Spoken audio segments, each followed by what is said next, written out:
Mhm. Ndabareba abiyo hepfo nk'isokero. Mhm. Ndabareba abiyo ruguru nk'isokero. Mhm. Nabo hejuru nabo hasi. Bazati byangendekeye ute?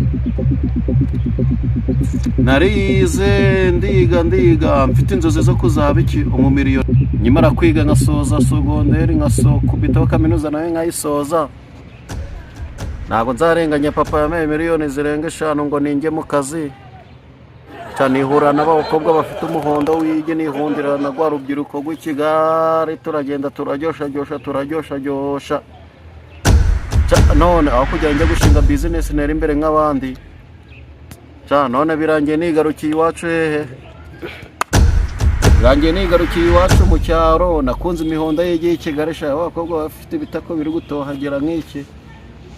Cyangwa amata yaho burutu wagira ngo birira ibirungo by'iki koko n'ibirungo by'Ikigali gusa. None ngarutse wacu kwivuko uzi icyo nazize Kigali cy'urubyiruko. Nshima Imana kuba naranyweye agatabe ubuse koko amahirwe mama papa na mama bamaye nzongera kuyabona. Subu nzongera kuyabona ngo nyabyaze umusaruro. Udumbi turenga magana nga hafi miliyoni 5.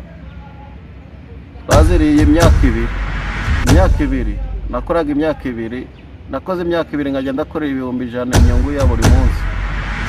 Nahitira mu kabari ku mugoroba nkasa kamara kungeramo nkabwira undi ngo bazane n'undi bazane. Ewe nshuti yanjye nawe nusoza ukagira amahirwe nk'ayo nukayapfusha ubusa nk'uko napfushije ubusa. Ngarutse kwifatira isuku iwacu mu cyaro. Nawe aho uri hose ubimenye.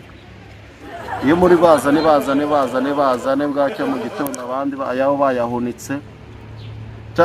Ubuse iyo nza kumenya ubwenge nkajya mu kabari nkanyweraho kamwe gusa sinzi kuba gahagije. Sawa.